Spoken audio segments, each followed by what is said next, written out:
Do you know what my favorite thing about open world games is?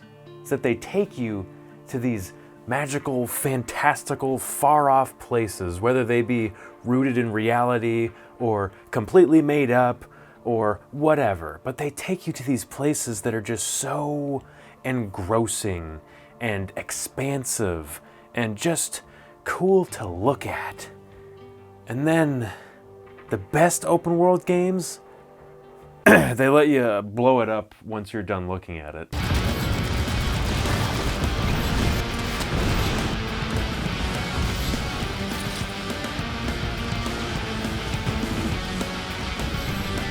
Do you know what my favorite thing about this whole wide open worlds thing is? Oh yeah, welcome back to Wide Open Worlds, by the way. My favorite thing about it is that I get to go back to a bunch of games that I played when I was younger, replay them, and then share those nostalgic experiences with you guys on this channel. You might be asking why I picked Just Cause 3 specifically, and truth be told, it's just because it's my favorite and I think it's the most fun to play. I mean, when Just Cause 3 came out, I had the big grappling hook edition of the game. Where is it? It's right here. It is. I got that grappling hook. I'm just gonna keep this on the rest of the video. I mean, I was so stoked for this game. I pre-ordered this edition. I went to the midnight release at whatever GameStop I went to at the time. Brought it home, unboxed it, took a bunch of pictures, put it all over Instagram because I was so excited. 2 people liked it. Good times. It introduced so many cool things to the series, like the wingsuit for Rico, the explosives that you can plant and then trigger, and, you know, jet boosters come out of them and you can send animal carcasses and vehicles flying all over the place, blowing up. And of course it introduced Mario. Oh, and the best Rico Rodriguez outfit because, yo, he is caked up in this game. Are you kidding? Quick side note, I've moved back to streaming on Twitch instead of YouTube. I had switched from Twitch to YouTube a while ago after a poll. A lot of people voted to have me stream on YouTube. Unfortunately, the people that voted do not all watch my streams, which is not their fault. It's not, they don't need to carve out time for me. I just thought that switching to YouTube would be more helpful, and it turned out to be not more helpful. So I've switched back to streaming on Twitch, same exact schedule as before, Tuesdays and Thursdays at 7 p.m. Eastern Standard, Sundays at 3 p.m. Eastern Standard, still playing the same things, everything just on Twitch. And now that I'm on Twitch, Twitch! Gunch coins. You can spend Gunch coins to play fart sound effects at me, or ask me questions.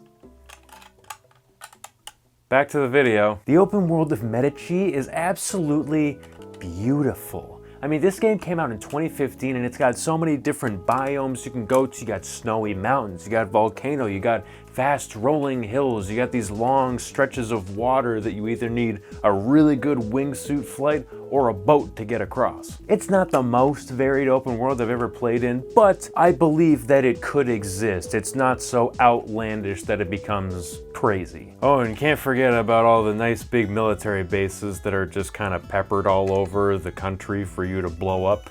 It was a nice touch. Thanks, Medici. It's also massive. I kind of forgot how big the open world was in this game, because when you start, you're on an island and you think, okay, so this island and this island over here and down here, that's the whole world map, right? Wrong. There's like a giant, you're like New Zealand and like Australia is above you. Australia is bigger than New Zealand, right? It's like way bigger, and New Zealand is south of Australia. Where's New Zealand? Moving on. Thankfully, I can install the DLC that turns me into a fighter jet, so I don't have to worry about how long it takes to get from one point to the other. Oh, another side note. There's zero evidence to support this now, so you guys are just gonna have to take me on my insane word. But I used to write for a video game news website, and I wrote an article about the first DLC for this game, and my quote was actually on the Steam page for the DLC. It was really cool. I don't remember what the quote was. It was probably something really stupid and cringy and gamery, like, "This is super epic bacon awesome sauce, dude. Go buy it." I don't know what it said, but my quote was on the Steam page. It's not there anymore. I think that's because that website doesn't exist anymore.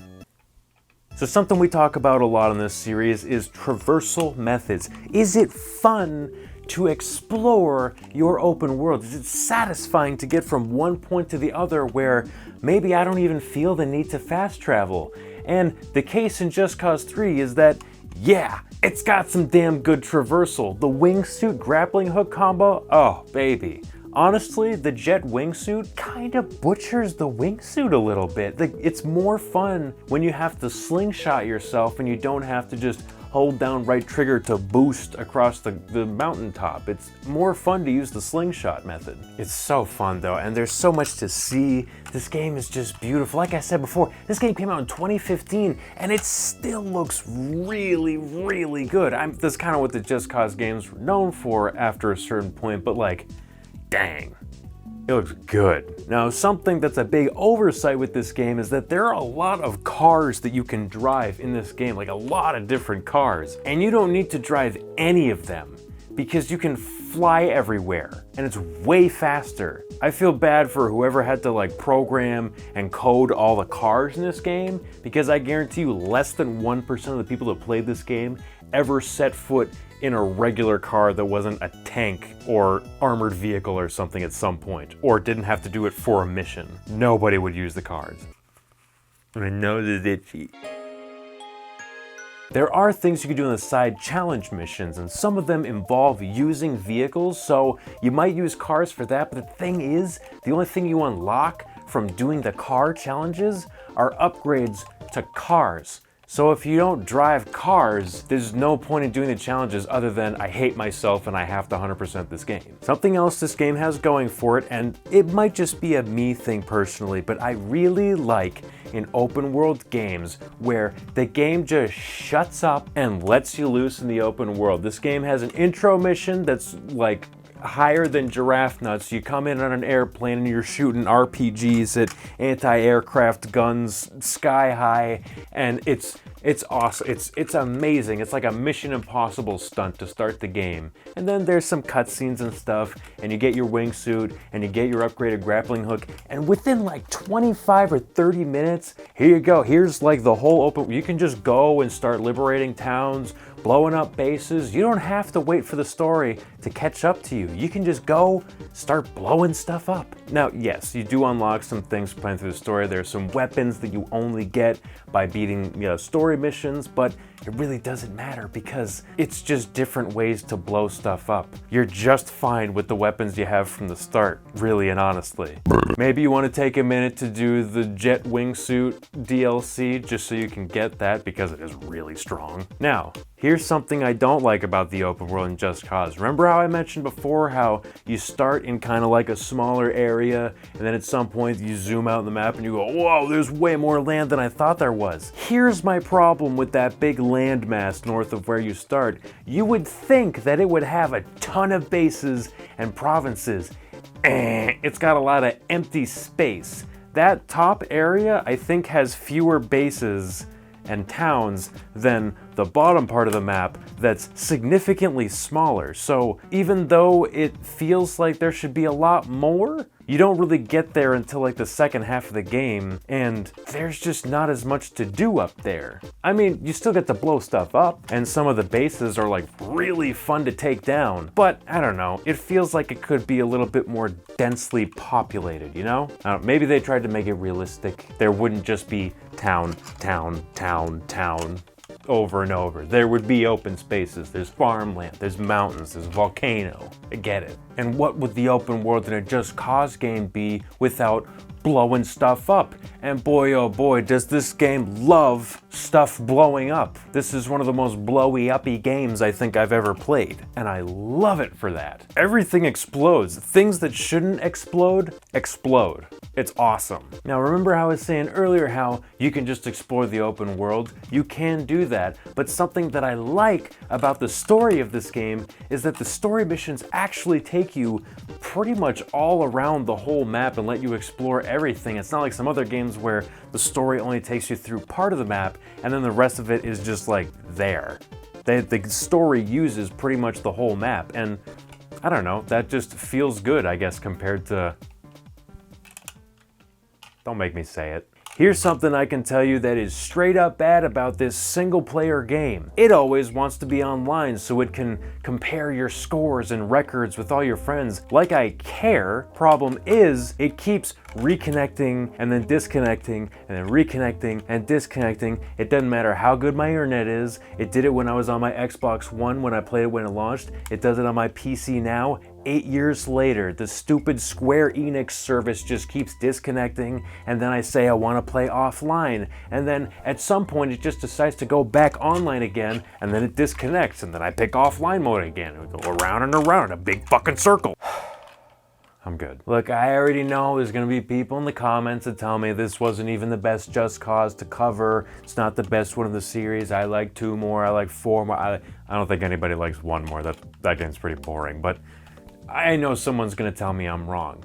Thing is, I don't care. I love this game. It's so stupid fun. This is like the one Just Cause game where I think that almost all the voice performances are actually like pretty good. Not like fantastic, but just pretty good. The writing is mostly funny. The music is all right. I ended up playing some of my own music when I was playing because it's just the same few songs that loop over and over every time you get in a fight or you're running away.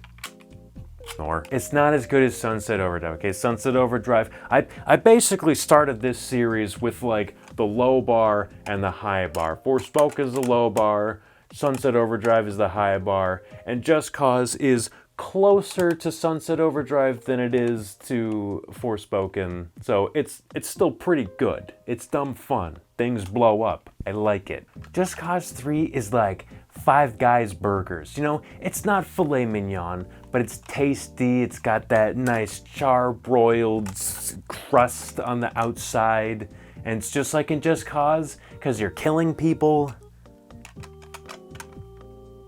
This analogy went nowhere. Look, Just Cause 3 is pure fun. It's been out for long enough now to where you can get it for just a few shekels on pretty much any platform. I think it'll run on most any PC, you know, on lower settings maybe. I don't have trouble running it. I have trouble running it, recording and streaming at the same time, but when I just play it, I can slap that baby on Ultra and whoo! That's a good looking game right there. Gameplay is fun, Rico is fun, the ensemble cast is fun. It's just a real good time. I had a great time playing it, and I can't wait to cover the other games in the series. Viva Medici.